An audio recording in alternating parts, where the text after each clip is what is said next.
Howdy, howdy, animation fans, and welcome to the Animation Addicts Podcast with the Rotoscopers, Disney, DreamWorks, Pixar, Don Bluth, and everything in between. I'm your host, Mason, and I am actually the master and supreme leader of the podcast tonight. Mwah! And my two loyal subjects are Chelsea Robson and for the Pablo. first time on beautiful Technicolor, Pablo, our resident Pixar wonder kid, is here with us. Hi, how are you? Isn't he beautiful, folks? Aw, Pablo! Such a beautiful creature. Pablo's great. I hope we all sound good. We are trying a few different things with the broadcast, and hopefully the sound quality is up to y'all's expectations. And we also want to excuse Morgan. She could not make it to this stream, so we should name this episode "Oh Morgan, Where Art Thou?" Oh, Morgan, where art thou? And that'll give Chelsea an excuse to miss out on the next one, and then everyone will be missing. Everything is fair. Guys, this is episode 115, and if this is your first time listening or watching us, this is the Animation Addicts Podcast. We are good friends who sit down and we talk about our love for animation. So we'll typically review one film or talk to one person like we did in the interview last week, and we try to go over everything we can about how much we love or don't love, but mostly how much we love the art of animation, like the art form that it is. And so if this is your first time, welcome. And if you're a returning patron or a returning listener, then welcome back, and we are super glad to have y'all. You can always go to rotoscopers.com/live so you can check in on the live chat. Hold on. And whoa, getting some delays here. Come on, Chelsea. Pause that YouTube window, Chelsea. I'm trying. So we've got chat on both YouTube and on rotoscopers.com/live. And so very thankful to have you all here, and we are actually reviewing A Bug's Life today. This was a patron choice, wasn't it, Chels? It was, yes. Woohoo! A good choice. We love our patrons. We really do. If you're unfamiliar with the whole patron's choice concept, if you are a Patreon subscriber for the Rotoscopers, then you get the choice of choosing which film we get to review on the show. So the power is yours, to quote Captain Planet. And our patrons are always very, very good at choosing the coolest animated films for us to review. And we've not only done films, but we've done a mini series for television. We did Over the Garden Wall several episodes back, and so super excited, and that is a great way to participate in the podcast, is becoming a Patreon subscriber, and then you have that power to choose what we review. So think about it. Yep. All right, so A Bug's Life. Super happy again to have Pablo. I saw this film when it was in theaters, and I absolutely loved it. I think I watched it like 5 times in theaters and probably 30 times on VHS. VHS. And I pulled out my good old VHS this time. Good old reliable VHS. Ours is at my mom's house. I'm Beware, because I am notoriously good at quoting this film. It's like one of my favorite Pixar films to quote. I don't know why. Probably because I just saw it so many times, and I can actually have entire sequences memorized, so I can just go on and on and on with quotes. So stop me. There should be a signal or something. Like if I'm just going on and on, I'd be like, Mason, shut up. Anyway. I can make Dory speak whale to make you stop. Oh, there you go. The thing about this, though, I was watching it. What was that? That was Dory speaking well. Nice. So the thing about that, as I was watching this movie, I was like, you know what? Okay, let's go into it. My original thoughts going into this time, after not having seen it for so long, it was like, it's probably one of the lesser Pixar films. It's one of those lower ones. And then after I watched it again, I was like, no, it's not. This was great. Just like Mason said, there's so many parts that I could too. I could quote so many parts just on and on and on. So that was a fun thing getting back into it. Yeah, it's weird because I hadn't watched it in such a long time, and the same thing happens to me every time I'm planning to see the Pixar movies. I'm like, oh, I have to see the Bugs Life, and every time I love it, but I also forget it really quickly. I don't know why. Like Yeah. I was reading about it yesterday, and I saw like a concept art picture of the bird, and I was like, oh right, they make a bird. Like that's half the movie, and I did not remember that. Yeah, would you say this is one of the more underrated Pixar films? I would say so. It's like I said, it's that movie that I got into, and when I watched it, and I realized I could watch this over and over again. It's got great replay value, but at the same time, it is kind of, for whatever reason, just like Pablo said, it kind of doesn't stick as well, and I don't know what that is. I honestly don't know either. I've thought about it a lot. I've wanted to write about it, but I just can't figure it out. It's very strange because it's really good, but it's just not very memorable. Like I know most Pixar films by heart, and this one I didn't remember like half of it. Mhm. Yeah, it's pretty interesting. I don't know. I wonder if it was because people were still kind of like simmering off of the success of Toy Story, and then Toy Story 2 was coming right after, or was in production, during the production of Bug's Life, and so maybe because it was so long ago, but it wasn't Toy Story, maybe it's underrated and people seem to maybe forget about it. I have a couple of family members who would never forget Bug's Life. And it's one of our family's like more cherished Pixar films that we always seemed to watch. That's good because I was telling my sister how I didn't remember half the film, and she was just so sad. She was like, oh, "Poor movie." Like it happens to her too, so it's just very strange. So I'm happy someone appreciates it more than we do. Well, that's the thing. Like I appreciate it after I've watched it, but like I said, it had to be. Yeah. I have to watch it again to really get into it. Well, all that being said, let's actually get into the main discussion about this. So Okay. some general information about it was it is a Pixar movie, so Pixar Animation Studios. It was directed by John Lasseter, and he Ooh. added on Mr. Andrew Stanton, if you've heard those names ever. I don't know, maybe. And what's cool about that is, after John had been the only director on Toy Story, and he felt like I need to bring somebody else on to make this one less headache for me, not headache, but just less on my shoulders, and also to kind of help some of the other people come on up. And Andrew Stanton was the one that he chose, and obviously you look at Andrew today, and he's one of cinema's top producers, top directors. So obviously a good choice in that. Also, one of my greatest little tidbits of information is both John Lasseter and Andrew Stanton voiced Bug Zapper bug numbers 1 and 2, respectively. Oh. Highlights of the film. And I'm not being sarcastic. That is one of those quotes that I always quote. Don't go to the light. I can't help it. It's so beautiful. I love it. So much death in this film. This film really is morbid. There's like a cockroach who got his wings pulled off by a kid or something. Oh, that was so sad. It really was, but it's also so true. But it's like Pixar has this like penchant for making a commentary on man's influence on the environment and on nature without directly showing man. It's like the city is pretty much man-made because it's all made of like little tiny boxes and stuff like that, and you can see the evidence of man all around. What if this was like, for all we know, this is set in some 200 years from now, and most of mankind has been wiped out, and only the bugs are left. What do we know? Then it'd be like the movie 9. Oh, we got to review that one. Hey, patrons. Patrons. Anyway. So this one was pretty. Pretty successful.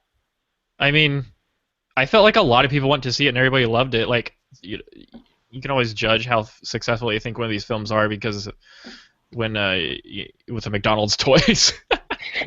Yep, I had those. Well, it was released on November 25th, 1998. What a great year in animation. The budget was $120 million, and it ended up, worldwide getting $363 million, and 44.8% of that was domestic. So, Yeah. that ended up being like a measly $162 million. But yeah, so it was definitely, looking at all of the animated films of that year, it was the biggest success for animation. Yeah. Even more successful than The Parent Trap. It's not really animated, but yeah, they used CG to. But that was 1998, though. Yes. Hey, The Parent Trap was also huge in our household. Yes, on a given day, on any summer, no. There was one summer when it came out on video where we watched I was forced to watch The Parent Trap every single day of the summer. Speaking of movies, like a quote. For a while, I was asking people like, "Hey, whatever happened to Lindsay Lohan's twins? Like, she looked exactly like her, but she never got back into acting, so kind of weird." It's awesome. Anyway, they fooled me. Fooled me once. Shame on. I don't know how that goes, but anyway. Well, it was a year of some big heavy hitters. It was nominated for an Oscar, along with some of the big hitters was Mulan and Prince of Egypt. And so those were some of the biggest ones. Obviously can't forget the Rugrats movie. I mean, hello. I got some opinions on that one. My gosh. I thought it was very interesting that it was nominated for Best Original Comedy or Musical Score, which I didn't know existed until I researched this movie. And it actually, that category only existed from 1995 to 1998. And allegedly, they created it because Disney was dominating the Best Original Score category. Like they were winning every year with The Little Mermaid and Lion King. So they separated drama and comedy. And it only lasted for 3 years. It's very strange. It was like two categories in one. It was original comedy with a musical score. I think it was Best Original Comedy or Musical Score and Best Drama Score, but it only lasted like 3 years. I did not know. Yeah. Well, as we've seen, the Academy is always changing. Yep. But yeah, very cool. The Prince of Egypt and Mulan and A Bug's Life. That's great. My gosh, I love freaking Prince of Egypt. I love Mulan. I love A Bug's Life. Never seen Patch Adams. Never seen Shakespeare in Love. I'm not really interested in that. But anyway, back to this film. Shakespeare in Love. The reason why he's bringing those up is those were the other contenders for the Oscar that year, and Shakespeare in Love ended up winning. Wah wah. I don't get that. Anyway. Who cares if Shakespeare falls in love? Anyway, this film is beautiful. It's gorgeous. Yeah. Like all sorts of brilliant visual effects that they pulled off, and it was only 1998. Like computer technology was growing rapidly, but it was nowhere near like the Hyperion engine, with Big Hero 6. But you got one thing I always noted, and I noticed this time again, was the translucent leaves. We're just now getting to where we can plausibly render translucent skin in humans. So how your ear glows when the light hits it a certain way? They found out a way how to render that in real time with very little actual computational time. And so we've come so far, and yet it seems like Pixar was pulling off some amazing technical achievements this early in the game. Yeah. Gorgeous lighting. I love how the lighting changes in the colony. It has this kind of bluish, greenish glow. Oh, yeah. And then Gypsy, her wings were amazing in this film. Yes. And everybody's got this very, very kind of colorful kind of way to them. And oh, go ahead. I love that they're also like showing off. The very first shot in the movie is like the sun and a bird flies by, and then it turns out it's a reflection on water, and the water ripples, and it's like they're just showing off, but it's great. Yeah, totally. I remember I read a little bit in let's see, let me see if I can pull it up. Oh, did I lose it? Dang it, where's that freaking book? Oh, there we go. In Infinity and Beyond, the story of Pixar Animation Studios, I read up on the section on A Bug's Life. And I think, reading it, I think coming out of Toy Story, I think they thought that, well, they started by kind of not tailoring. I think they thought it may have been pretty easy to render out a bunch of hard, shiny bugs with the kind of computational power that they had. And and they're right, because like on your 3D packages like Maya, it's pretty easy to do like a hard surface with a shiny kind of carapace or whatever. It's pretty easy to pull off that kind of plasticky look. But the film obviously is so much more than that, and John Lasseter had a big part, or like a big role in pushing the technical directors for the film to achieve some really incredible effects. And I'll talk about that in a little bit, but I think we need to drag out point out the ant in the room. And that was another 1998 film by the name of Ants. I actually have... I don't think it's a big deal. Ants did come out before Bug's Life, right? A month before.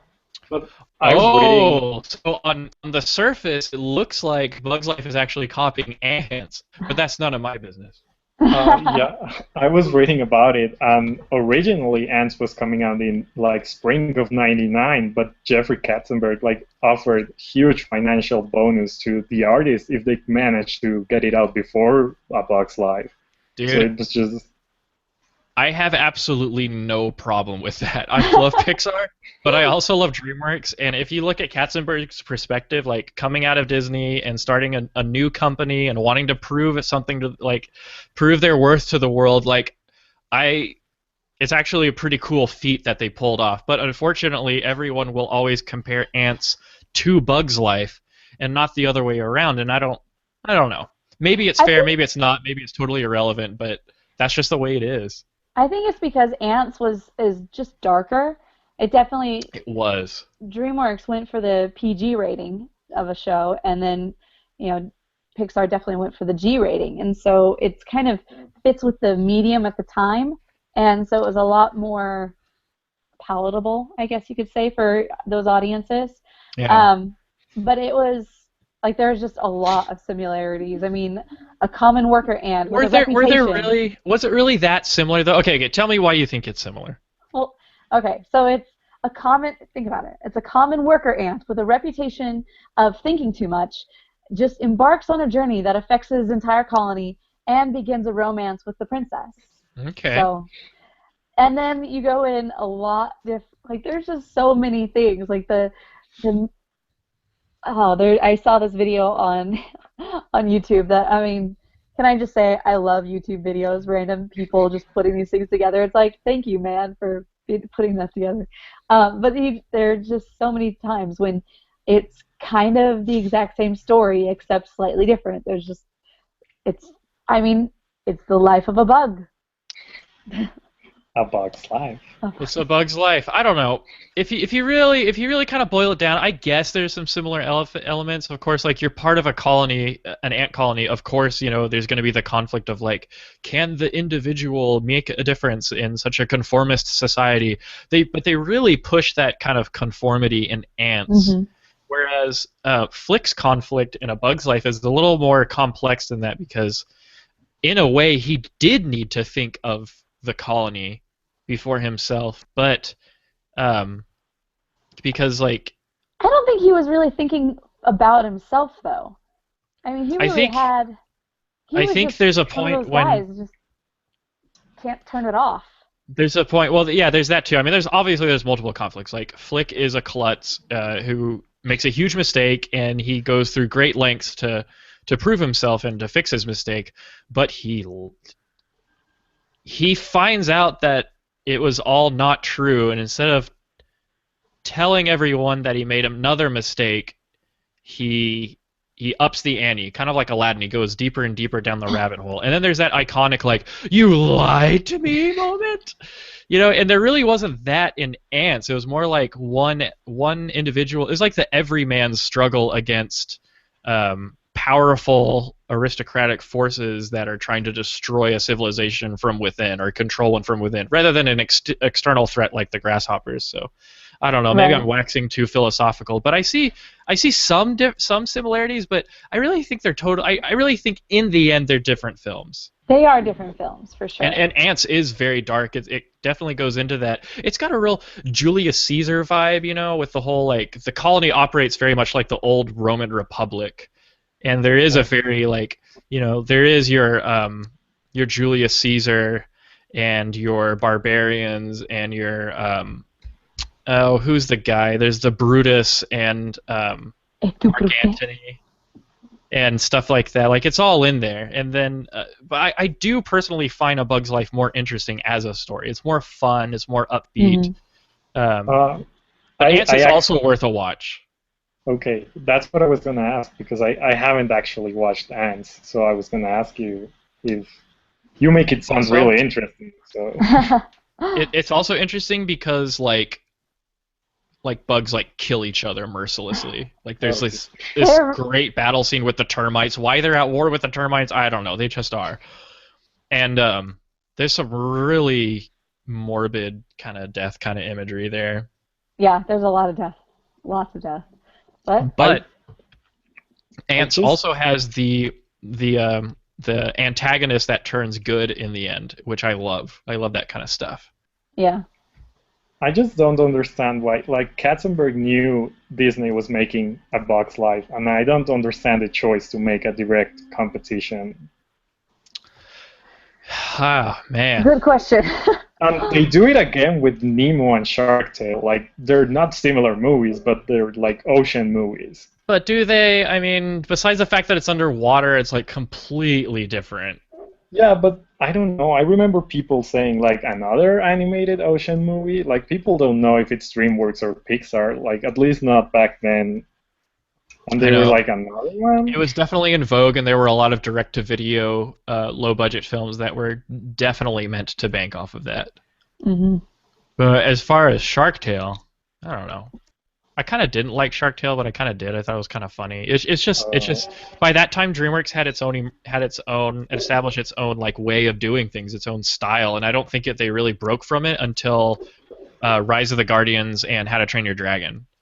And for a while, it was that kind of stuff, like very pop culture heavy, big stars, you know, that didn't necessarily contribute to the film as a whole, but but anyway. Yeah. Drama. If I were to get up on a soapbox, I would say try not to compare Ants too much to A Bug's Life, although it is curious how it seems like Ants was produced to compete directly with Pixar. I think it's gutsy, and it didn't turn out a horrible film, but it's still kind of one of those, whoa. Yeah, it's strange. As I was researching for this podcast, I noticed that everyone involved in the movie just said that the success of Toy Story put so much pressure on them, because like if their second movie was bad, they would be like, oh, a Toy Story was just a one-off and Pixar won't ever be great again. So they were very nervous. I think they delivered with A Bug's Life, but apparently they suffered a lot. They suffered. Well, there's a big reason for that. If we go to, going to Infinity and Beyond, the story of Pixar Animation Studios, page 130, if you want to read along with me at home. What they actually did was Pixar split its resources in two, and they stopped doing commercial work in 1996. So, one part was doing A Bug's Life, another part was working on a direct-to-video sequel called Toy Story 2. I guess when it first started out, they thought it would go directly to video. Yeah. So glad it didn't. And this is from Bill Reeves. He was one of the supervising technical directors. The job that I aspire to as a grad student on A Bug's Life. He says he remembers it vividly. Technically speaking, Toy Story wasn't necessarily a huge leap over some of the short films, it was just a lot longer. But A Bug's Life was a huge leap over Toy Story, both in terms of richness of set, lighting, and effects. And the ambitions were just huge. And, oh, by the way, we're taking a third of your team away to go do Toy Story 2. It's like, okay, let's light up the recruiting engine again and find some more people. And he says those were really trying times, just trying to figure out how we were going to repeat the success of Toy Story and grow at the same time. So they were working with I guess, less people than were working on Toy Story, I think it's safe to say. Wow. And so a lot of stress. I think elsewhere in the book somebody said that Bug's Life was like a nightmare to work on. But, Pixar, it's always going further and further with technology. It's always developing more tool sets and more, more things. And if you will pardon me, kind of a technical lecture here, but there was complications, due to multiple projects and basically splitting it up. One of the big things that I love about this film is the crowd simulation. Like, in some parts, according to the book, there were 700 distinct crowd characters at one time in the frame. Wow. That's really impressive, but do you know how much Ants had in its crowds? A lot more. 80,000. Wow. That's insane. Yeah. I don't know how they did it. Obviously, here's a kind of a tip, like, every animation studio does shortcuts. They find the quickest, most efficient way to achieve a desired effect. And so I gotta hand it to Ants. Like, this is what I found out online: 80,000 characters in one crowd.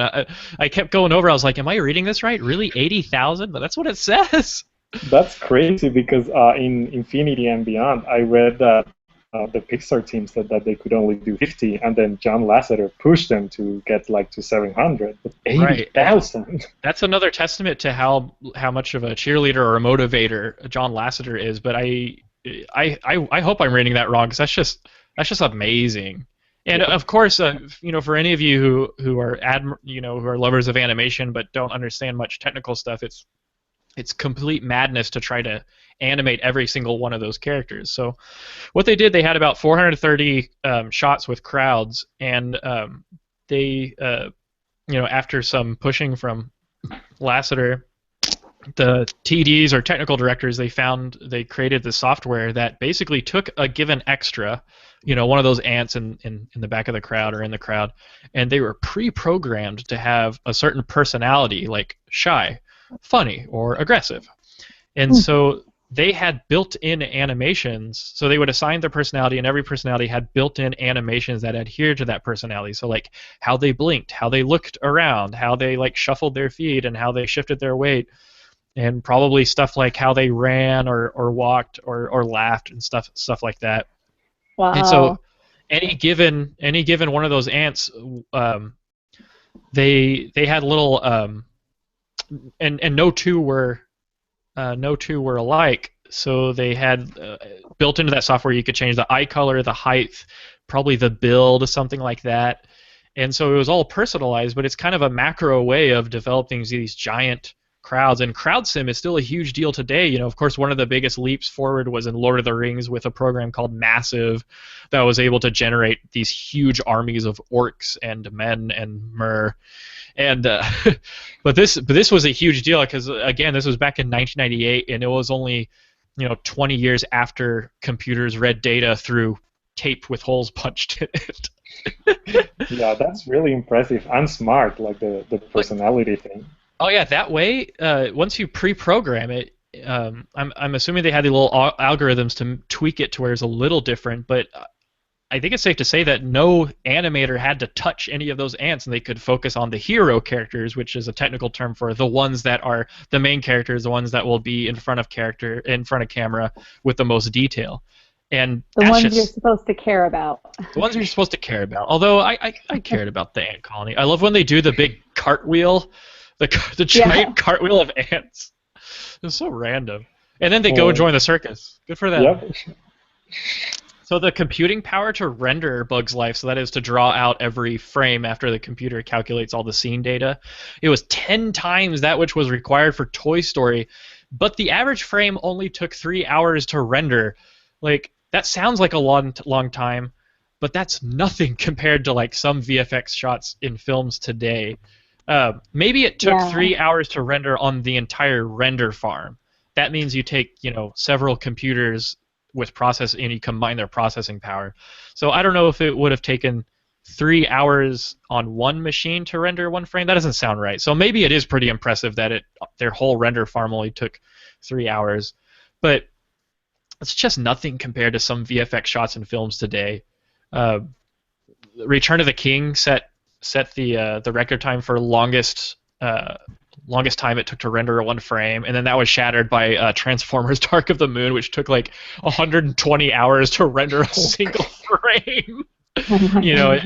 Judging by the sheer work that the processors took. But fun fact also, most of the Ant extras actually got deleted due to file corruption and such. Oh my. Sorry to leave you in suspense. You just this happened. You just killed half of our colony. I know for a fact this had definitely happened by the time they went back to some of the older films to re-render them in 3D, like Finding Nemo. Finding Nemo had the same thing happen. And they actually had to go back to backup tapes. I was reading this, and I'm like, it just boggles my mind how data used to be stored on tapes. That just simply confounds me. Mm-hmm. And I think the same thing happened with Toy Story 2, but like the film started to get deleted. And yeah, luckily, I read an article on that where it actually got deleted, and then like it almost got deleted again, and they had to keep going to backups. Like, that's scary stuff, man. Yeah, like some lady had backups on her home because she was sick or something, and that saved the movie. Oh, she was on maternity leave, and so because of that, they authorized her and like only her to have a backup of it at her house. Oh, and so luckily. It was like, oh my gosh, wow. Well, something that I really appreciated about this was their detail to characters, and like each one of the characters, whether it was just like the animation style or even just the fleshing out of those characters that you're supposed to care about, they did such a good job with them, and especially you kind of did care about like all of the circus bugs. I cared about. I wanted them to succeed in whatever they were doing. They were so endearing. And just when they introduced them, like the audience is behaving, they're just not good audience. So you feel for the circus bugs. It's a great way to. I do. Like you're like, oh, these poor bugs just want to like entertain people, and they can't.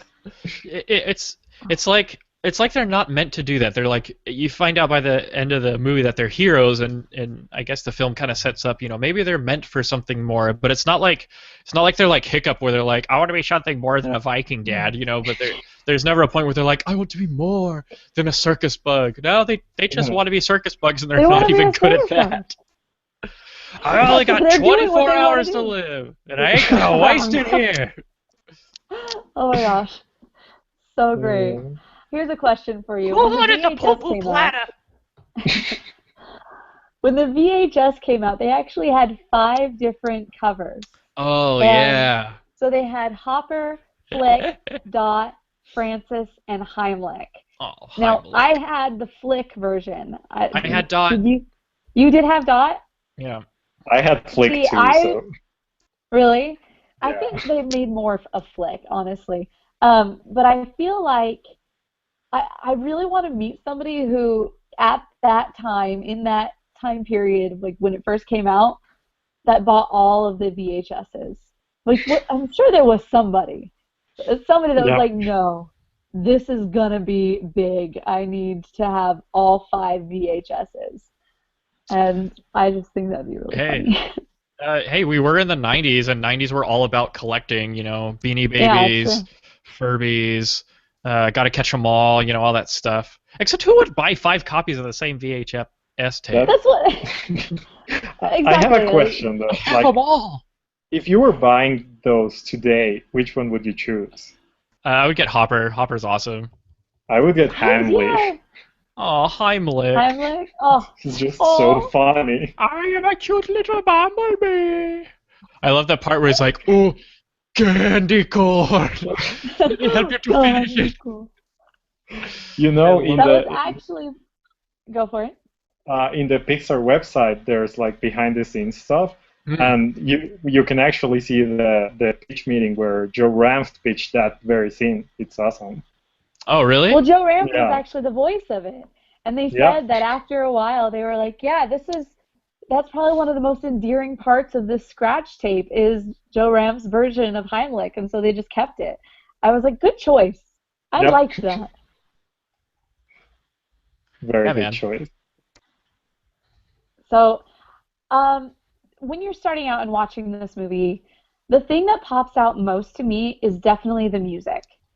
That Oh, was the yeah. thing that, like, you started out and you're like, wow, I am in a Bug's life right now. I went and saw Pixar in concert, which if you ever have Oh, the opportunity to jealous. see, oh my goodness, definitely go see it. The first half of the concert is definitely more engaging because you're just like, oh my gosh, all of these Randy Newman songs are amazing. um, Back when Randy Newman, it seemed like Randy Newman was like the go-to guy for.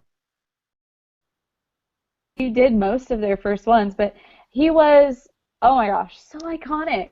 Every little part of this, when it started out and they're like going into this bug city, you're like, oh my gosh, I'm in the bug city right now. That is Aw. amazing.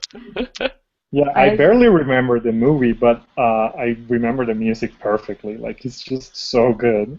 mm-hmm.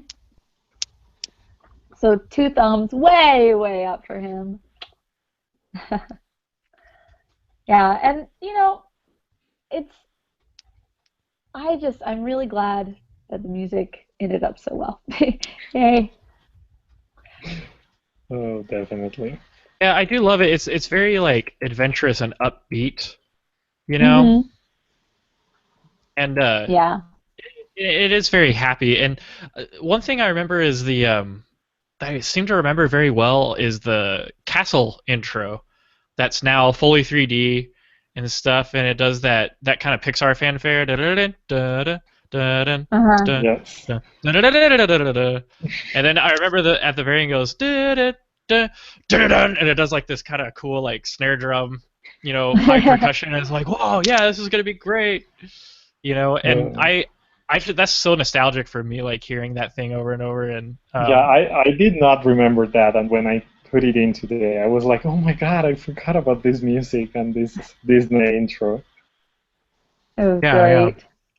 So, yeah. Mason, you said that you were all into the quotes. What was your favorite quote of this? I mean, what is the quote that you, on almost a weekly basis, could quote? Can you give me 5 minutes? The It's like, entire 5 minutes? yeah, it's like one of those circle of life kind of things. The sun grows the food, the ants pick the food, the grasshoppers eat the food, and the birds eat the grasshoppers. Ooh, like this one time with that bird. Oh, Hopper was so scared. I wasn't scared. I was a million miles away. Oh, ow, ow, ow, ow. And he goes, bam. I swear, if I didn't promise Mother on her deathbed that I wouldn't kill you, my gosh, I would kill you. And he's like, and believe me, nobody appreciates that more than me. Shut up. I don't want you to say another word while we're on this island. Do you understand me? I said, do you understand me? You're like, well, how can I answer you? You still told me not to say another word. Remember, Mom. And he like just cold clocks this freaking grasshopper. I'm still Uh, not done. He's Go angry. for it. He's Keep like, going. I love how Hopper, he kind of clicks into poses. Like he's very rigid. And he goes, hey, I'm a compassionate insect. There's still a couple of more weeks until the rain, so a few weeks of summer left. So you can all just try again. But Hopper, with all that we've lost, we don't even have food for ourselves. Look, if you can't hold up your end of the bargain, then I can't promise you protection. And there are insects out there who will take advantage of you. Someone could get hurt. And he does that. And then freaking Thumper comes out. It was like the scariest freaking thing. yes. He, Ants is like Thumper for an hour and a half. I don't want to watch it now. It is. Anyway, hope Thumper's y'all enjoyed crazy. That my little sounds scary. monologue I there. did. I loved that. That I was enjoyed it too. made the podcast right now.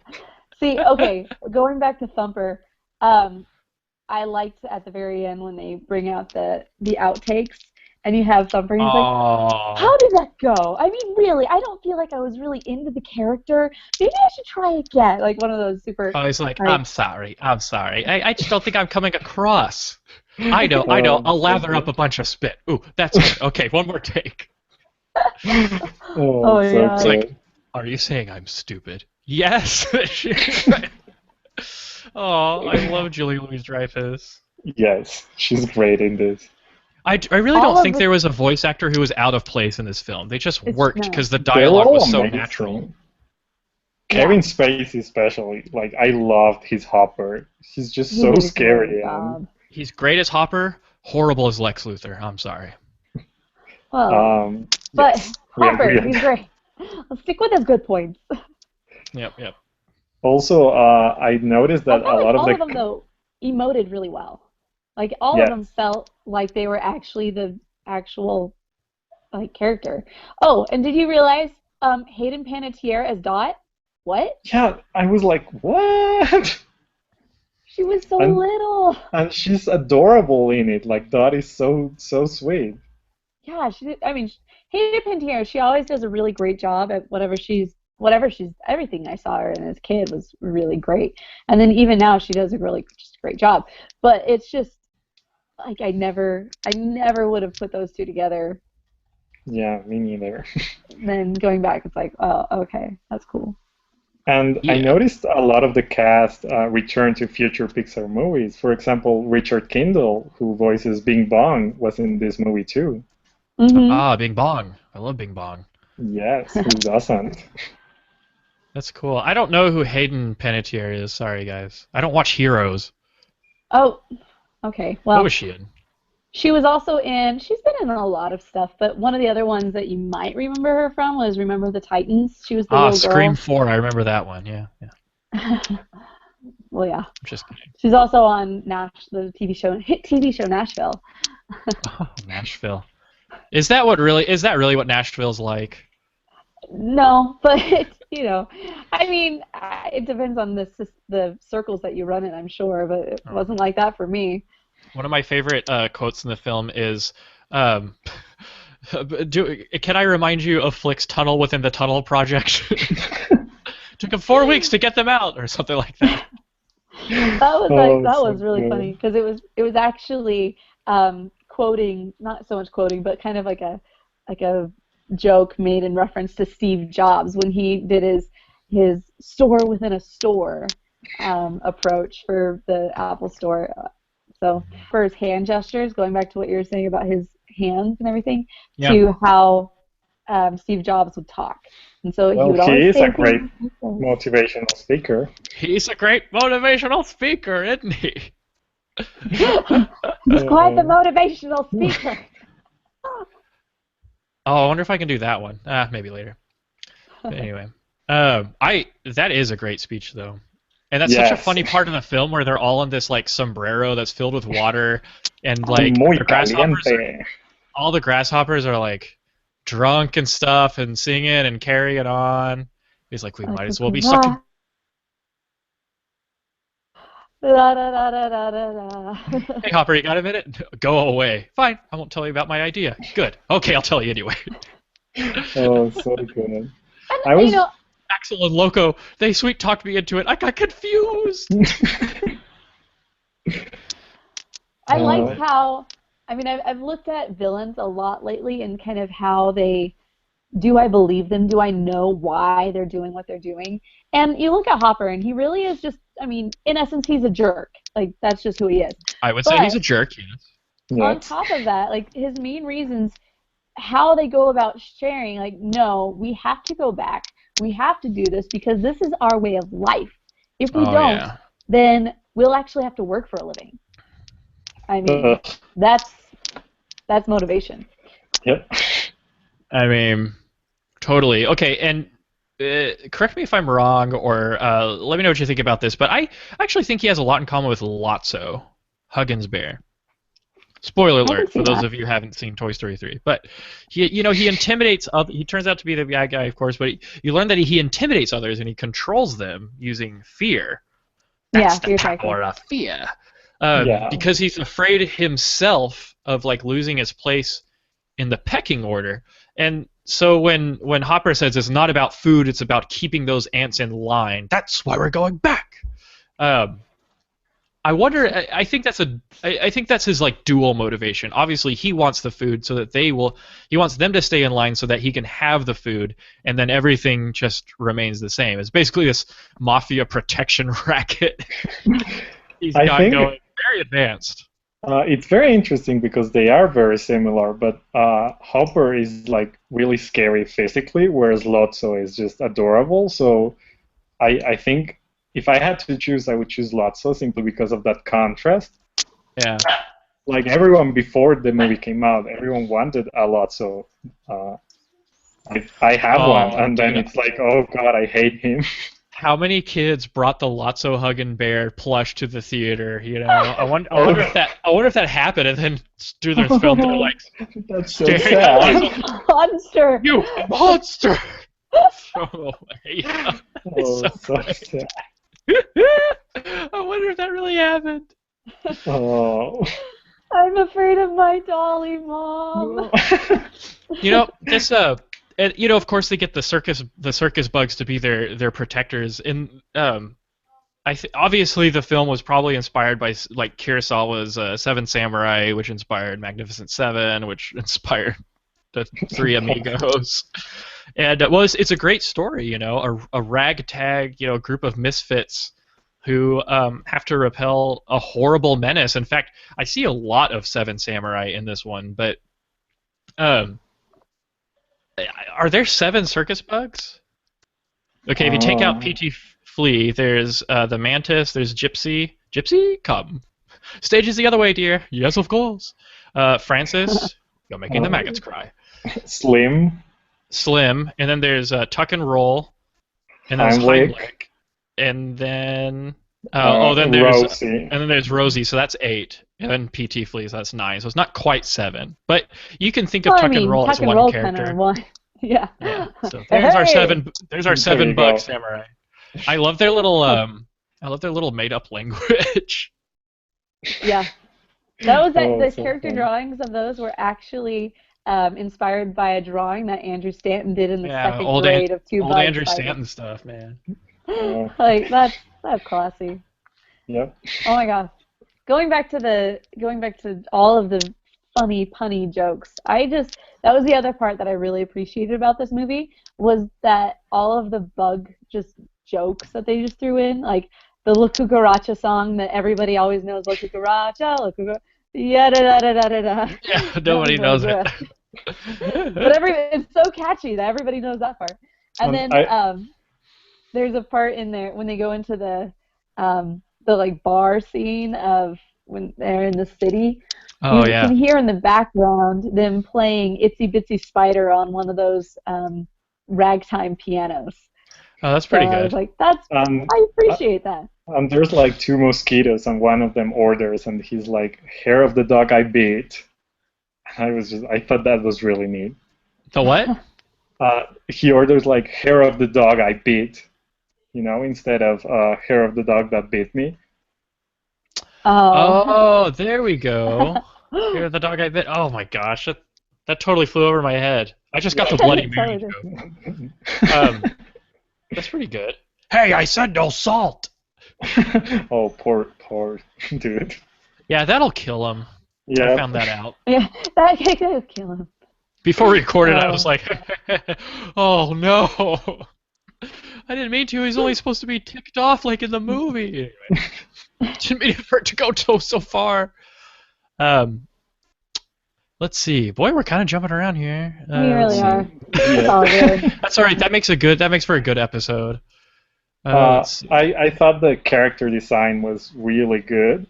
For example, like they gave less legs or arms to the ants and more to the grasshoppers, so we like the ants better than them. Oh, the grasshoppers are more monstrous. Yeah, they're really scary, especially Hopper, who has like a lot of like bites and stuff.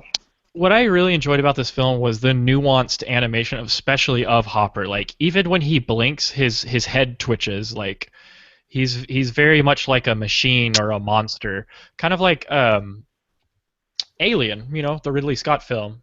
The alien is very insect-like and stuff like that. So yeah, they definitely achieved like some very monstrous results. Also, a great thing about this film is how close up everything is. You know, of course, Pixar always doing their research. They made a little bug cam and they, you know, ran it through the campus and in leaves and grass and stuff to get like a bug's eye view of things. But everybody is so close up, and so the level of detail on the bug characters is just phenomenal, and it's very imaginative how they just make things so close up and stuff like that. And I don't know if anyone's ever seen the documentary Microcosmos. Maybe it's still on Netflix, but it's a really good bug documentary, and it takes you way up close to them, and it's pretty cool. I also really appreciated the sound design, especially when the bugs start flying. Like when the grasshoppers start flying, it sounds like motorcycles. So it's like they're like a gang, and I noticed a lot of that stuff, and I hadn't noticed it before, so I really appreciated that. But can we take a moment to consider the people in the Pixar marketing department? Like they have Consider them. Frogs, rats, like poor people. Yeah, totally. They really have to work on that appeal. Yeah. I think a lot of it is shape. Side. I think a lot of it is shape language. If I went back and watched the film again, I would look for the basic geometric shapes that some of the characters are made up as. I would say that Hopper's very square, but he's also got some triangle. I don't know. Thumper's got mega triangle going. Of course, all the bugs are usually circle based, I think. Yeah. So circles, you know, kind of like I can't believe I'm blanking on the kid from Up, Russell. He's very circle based, you know. I don't know. Yeah. Also color, you know, all the circus bugs are very brightly colored, obviously, because they're kind of clowns and stuff. But all the grasshoppers are very, you know, gray and muted and kind of, I guess that ramps up the creepiness. Also, there are pink ants and blue ants. That's how it works. This is nothing compared to the twig of 43 or whatever. I like that. I thought it was really good writing because it hasn't been like a minute, and we already see that the ants can't deviate from what's planned. Like just at least. There's really not a lot of individualism here. Yeah. It's like, oh my god, I can't do it.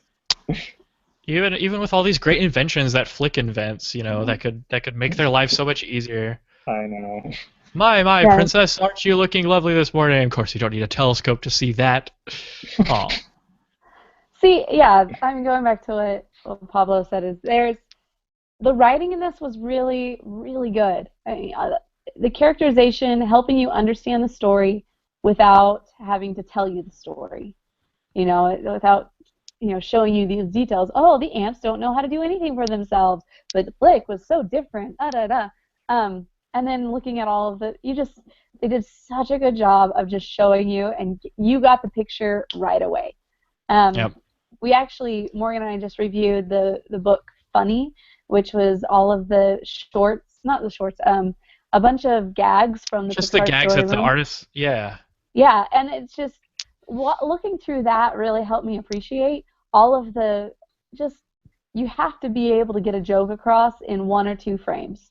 Like 1 or 2 pictures, just have it, maybe 4 at tops. But after that, you're like, if you can't get a joke across in more than 4 frames, it's not a good joke. Wow. And like that was such a cool thing to see, that all of those it was just cool because you can just see how that type of a mentality really led to really great writing in movies like this. The writing is great. Like, I love kind of the multi-layered approach of dealing with a threat. And there's the colony's way, and then there's Flick's way, and how, I don't know, I just feel for Flick. I feel like we all kind of relate to him in some way, you know? Yeah, definitely, because he's like the one that wants to be different but feels left out. And like we can all relate to that. Yeah, it's like I don't know if anyone in our audience has ever felt like prejudged by society. I love Shrek. They judge me without even getting to know me, and we struggle to find our place sometimes, and maybe people don't understand us or think that we're screw ups or no good. And this film is all about, I guess, sticking with it because Flick could have just left the colony alone. He could have just like ran off to the city and not done anything because he was pretty good on his own. But something did make him come back, and there was never really that conflict where he questioned his loyalty to the colony. It was just he thought that his way of doing things was going to save the colony, and that wasn't what everyone understood. And then there's that, there's that really really sad part, the low "you lied to me" part where she's like, you lied to the colony, you lied to me, and like an idiot, I believed you, and all that stuff. And she's like, I want you to leave, and this time, don't come back. It's so, and then PT Flea's like, tough crap. But anyway, it's tough, and in the end, only Flick's ingenuity could save the day, and so hopefully the colony learned its lesson. Yeah, I was surprised by how like black and white it is, because Pixar usually goes for like something a little bit more complicated. Like for example, Toy Story 3. Woody kind of agrees with Lots-O. Like everyone wants to be played with forever, but that's true. Whereas this, it's just like underdogs versus the bully.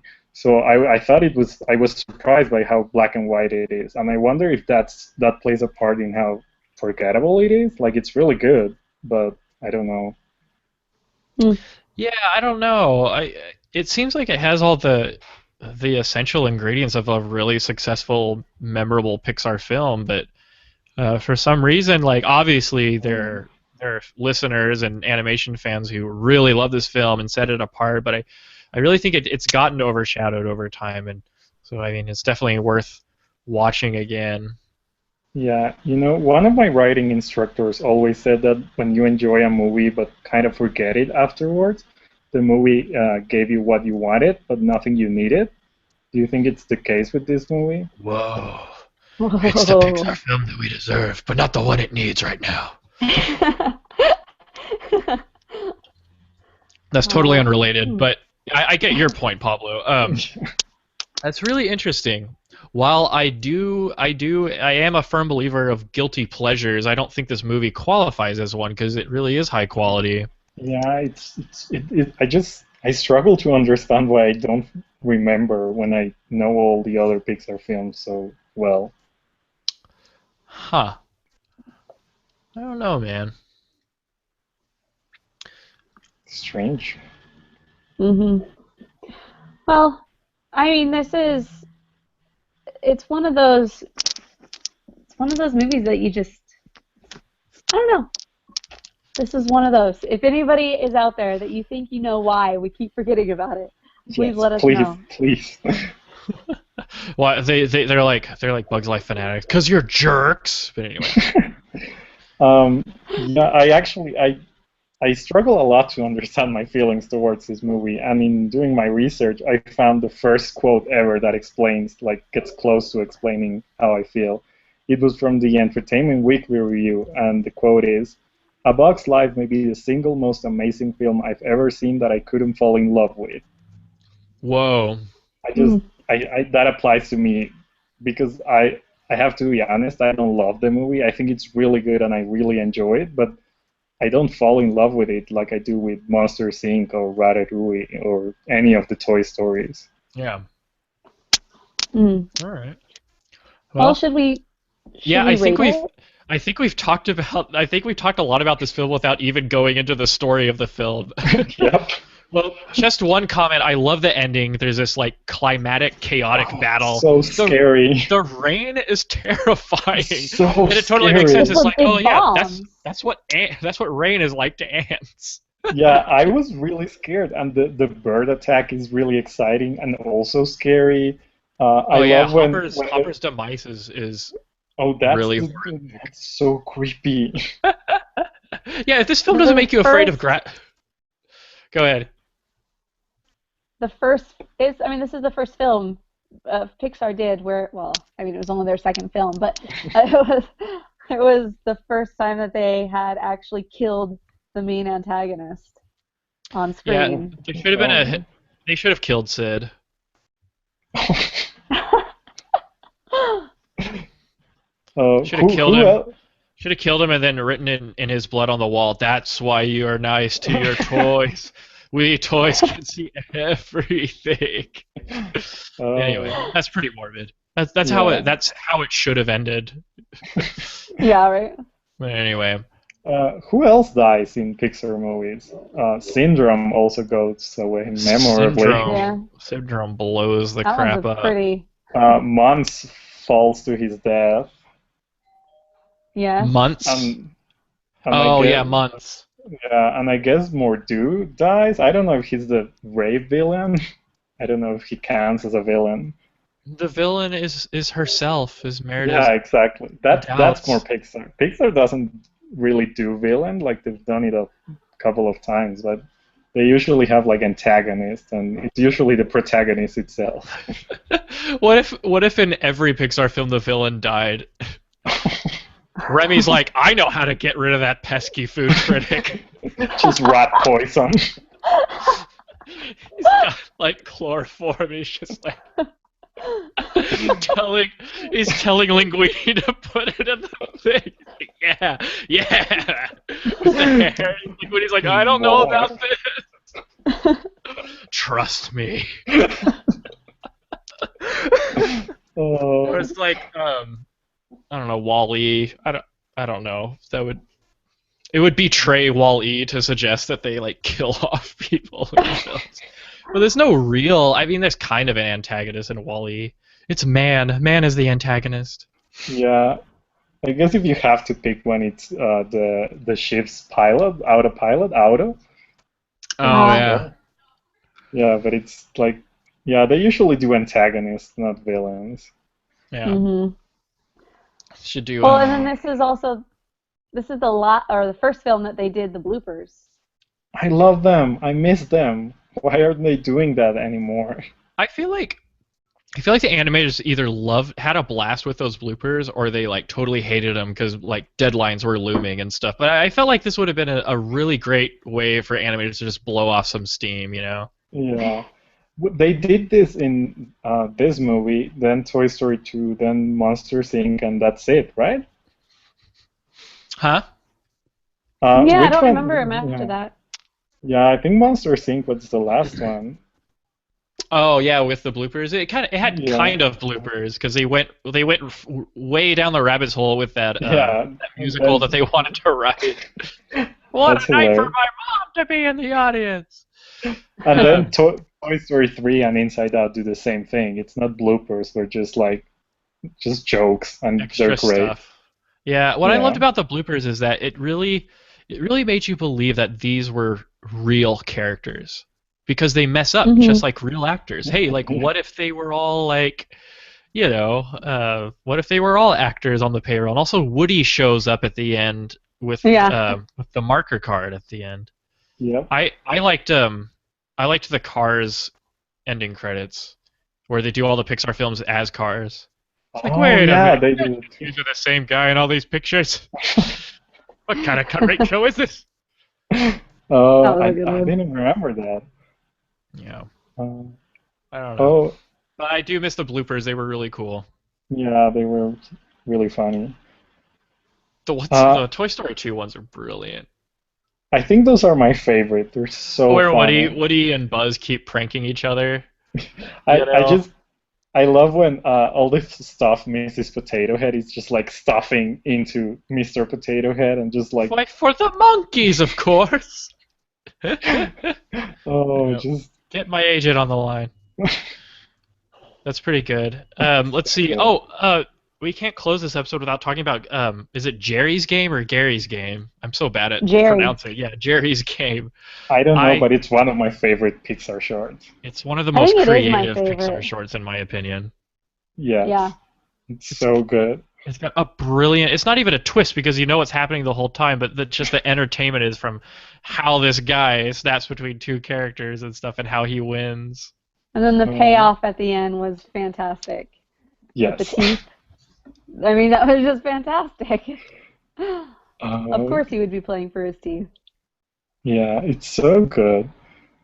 Yep, I love it. And Um, that's an interesting concept. How in 3D animation you can take the camera and do camera tricks just like in real cinema, but you can take the camera in places that you wouldn't normally be able to. So you get up right up close to the chessboard and all those dynamic like shots of evil Jerry or aggressive Jerry being very aggressive and stuff. It's something like that. It's such a great little concept. Like, how do you win a chess game against yourself? You turn the tables on yourself, and then you so win. You beat yourself, and you win. It's a great little logical fallacy there. Definitely. Little And paradox. going back for a moment to A Bug's Life, also worth mentioning is the 4D ride in Disney World. Dude, I was really scared by that as a kid. that's intense. I went only like a year and a half ago, and it was really intense then. Like, Hopper's pretty sadistic. He certainly does not like humans that could possibly be material for a prequel or a sequel, although I hope they never do one. Yeah, me neither. I think we knew have they were enough gonna, Pixar. I knew they were gonna jack with us. I knew they were gonna mess with us. The bug spray. Like, I don't know. That just seems kind of culturally insensitive. Like, what if tourists are coming to Animal Kingdom from like war-torn countries? You know, what if there's people who went through the Khmer Rouge or something like that, and all of a sudden there's this supposed nerve gas filling the room? Like, I don't know. What does that do? Yeah, I don't know. I it's just think really it's very scary. I don't culturally know. sensitive. Also, people who are afraid of spiders do not need to even go 1,000 miles near that ride. No. Oh, Not Frank at Foster all. just mentioned. Frank just mentioned Presto as his favorite Pixar short, and I actually think that is my all-time favorite. But Yeah, Jerry's I Game agree. is very close behind it. I think it's Presto's game, Jerry's game, Jerry's game, and For the Birds. I've always loved that one too. Oh, For the Birds is so cute. Those little jerks. Um, The Big Bird is just so adorable and funny. have we ever done a ranking of the Pixar shorts, Chelsea, on the show? We all did our own ranking once. Yeah. Yeah, it was all, one of the other Pixar movies that we did. Everybody said, okay, these are my top 3. So we Yeah. haven't done an all over. But here's actually looking forward in the next couple of months. So the week before the Oscars this year, what Yeah. we're going to be doing is we are going to be going through all of the Oscar-nominated shorts as a podcast. So I'm really excited about that one. And we're going to be talking about it all week on the website as well. So shorts is kind of something that we're focusing on over the next couple of weeks, for sure, months. So up until the Oscars in February. So I'm excited about that. Yes. All right. That'll be fun. Okay, I think we're Yeah. just fiddle-faddling around, so I guess we better rate this and wrap Yes. it up, huh? Yeah, We love hanging out with all of our listeners on the chat and stuff, but I all have good one things must come final to an thought. end. All right, you're permitted one final thought, Pablo. Thank you, Mason. I've always loved the ending when it zooms out and we see the island where everything happens. It's just this teeny tiny piece of land with a tree, and it's just amazing because it's tiny, but we saw the whole wide world it contains and everything that can happen in it. I just love the ending. I've always loved it. It all happened on the top of a what was the one in the Who in Whoville? Oh, the snowflake. The Oh, snowflake, yes. that's so existential. Like, what happens when the snow falls? Do they all die? Yeah. Oh. The futility of life, man, Yep, from their there we go. perspective. Anyway, All okay, right. so what do we rate Bug's Life? So for me, I'm going to give it 4 stars. I 4 mean, it was solid stars. 4 stars, yeah. I would say because of the quotability of it, for sure, gave it, and because of just the all-around, the good writing, the good characterization, they just did a really stand-up job on all of those aspects. Now, as far as a movie that I'm like, I want to watch this all the time, no, so it's not a 5-star for in that way. But I can't. I mean, I guess, I mean, some people might give it like 3.5, but I'm just gonna go with 4. 4 stars. All right. I'm gonna go. I'm holding off. What do you think, Pablo? I'm gonna go with 3.5 actually, Mm-hmm. because I really, really like it, and I think it's really good. But I just watched it today, so I know in 1 week I won't remember it because it's happened to me countless times. So I think the fact the movie is memorable is very important. So I'm gonna go with 3.5 just because it's not very memorable to me. Mm-hmm. Wow. All right. Well, I was gonna do 4.5. I think I'll just do 4. Like, it's not the perfect animated film. Obviously, The Lion King is, and is a well. I don't know. I'm sorry. Did you say Toy Story 3? I couldn't hear you. No. Well, I always say that. I always consider The Lion King to be the greatest 2D animated film of all time, and I'm yet to settle on the best 3D animated film of all time. Toy Story 3 is very high up there in my list. I hope But so. I'll just do 4 stars. I think. I mean, I really like it, and I love it for nostalgia reasons, which I typically frown upon, like loving a film or a thing just because of nostalgia. But this one was part of like defining my childhood, definitely, and it got me interested in things like computer graphics and animation in the first place. And so it's definitely an important film for me, and I really think just the general formula of A Bug's Life is really good. Like it started to define like the Pixar touch in its films, and brilliant characters, very quotable, of course, very intense, very good adventure, and so yeah, 4 stars. There's nothing wrong with that. There we go. Yep. All right, we do have voicemails. Unfortunately, we're not set up to play them right now. They will be played on the final version that goes out, the audio version. So if you want to hear those, check that out on the website. Yay. You can go to rotoscopers.com/115. That will be out on Friday. And but I will go through it. We have DJ Slope.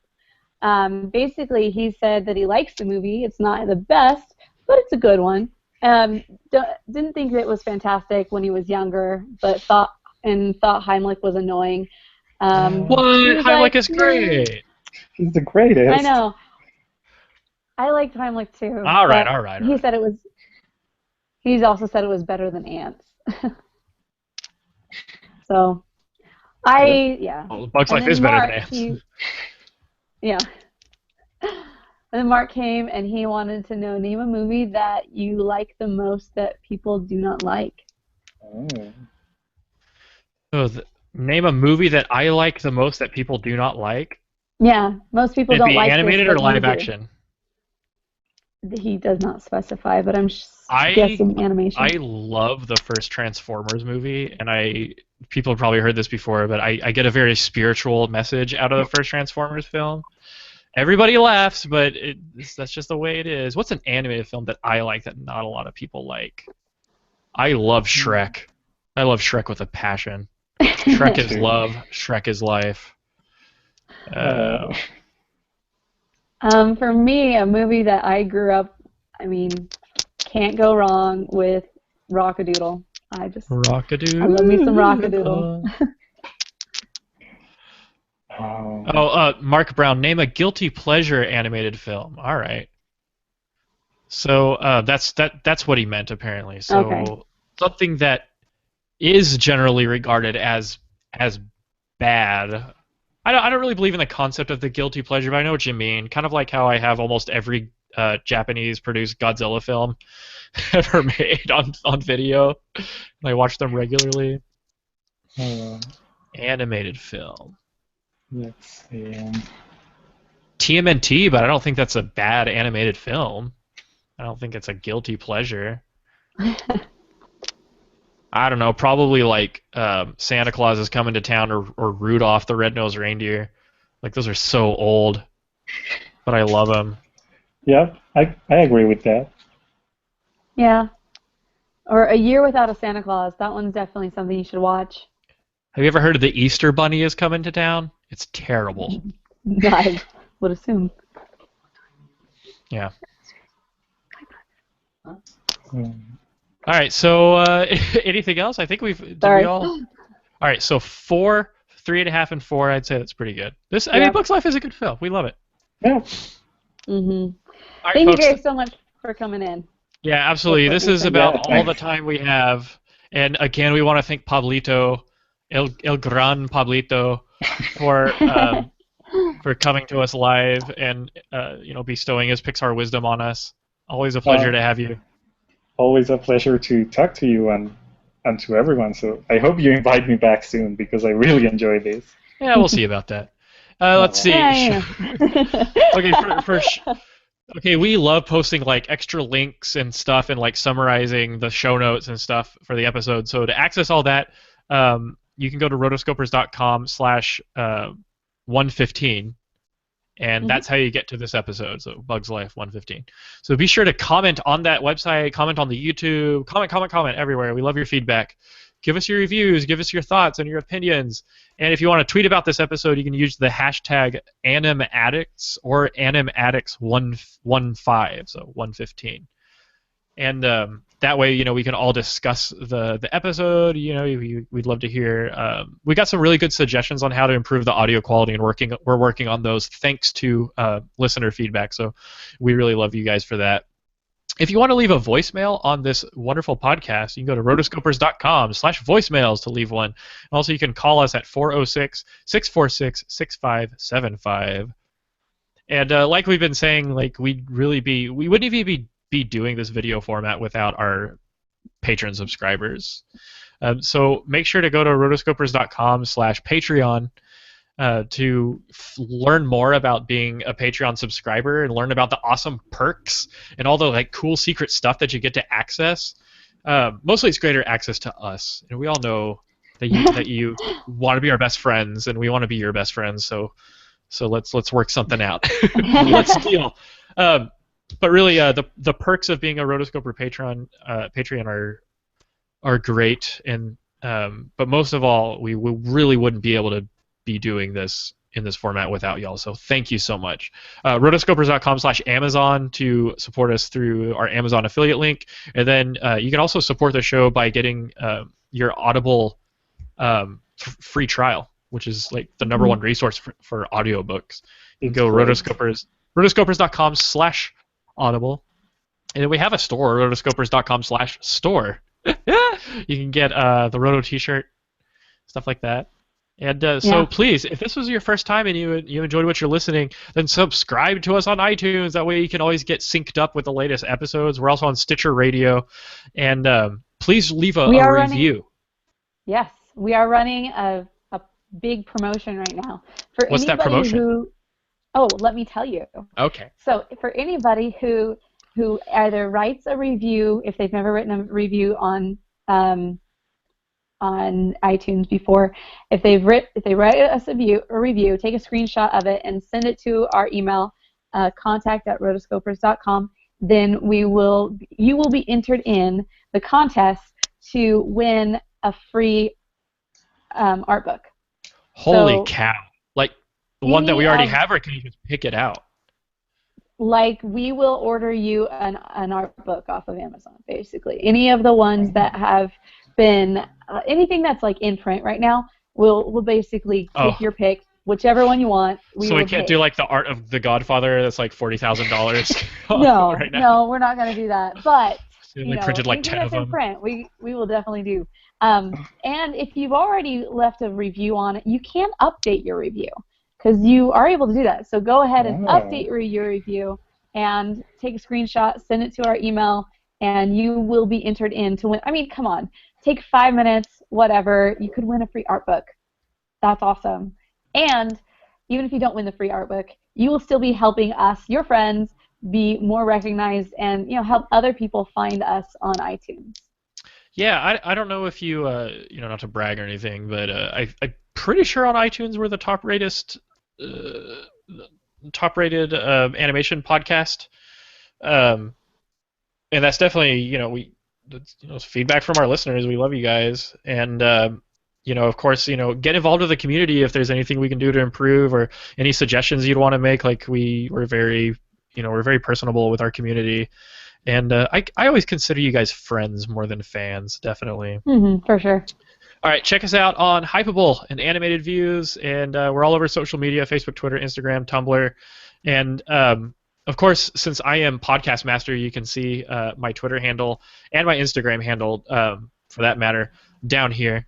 I do have a blog, thisanimatedlife.blogspot.com. I'm actually posting works in progress for my current grad school classes, and I am doing a cool facial animation class with Dr. Fred Park, who pretty much invented it.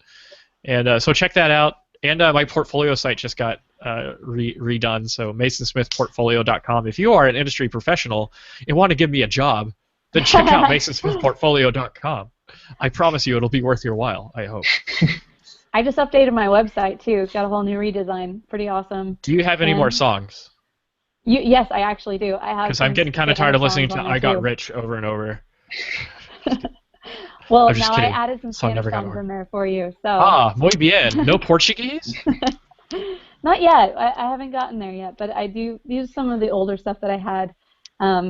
But they're all still great things. So check it out. Oh, well. ChelseaRobson.com. You can also find me on Twitter, Chelsea Robson, Instagram, Chelsea Robson. You get the gist. All right.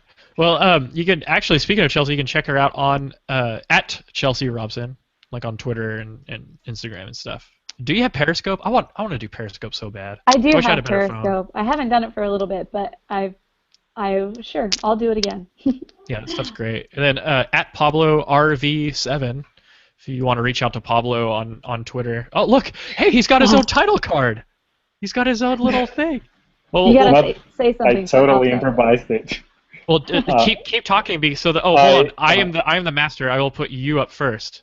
There you go, right there. Yeah, so you can follow me on Twitter at PabloRV7. And yeah, tweet at me and we can talk about animation and whatever you want. I'm friendly. Pablo is very entertaining and very passionate on Twitter and stuff like that. Always happy to do that. All right, thank you. Yes, thank you so much. And as always, we love you guys and we love animation. And please like and subscribe and become a lifelong Patreon subscriber, please. Woo-hoo. All right, until next time, let's see if we can get this right. 1, 2, 3. We are the Rotoscopers. We are the Rotoscopers. I never know if that sounds okay.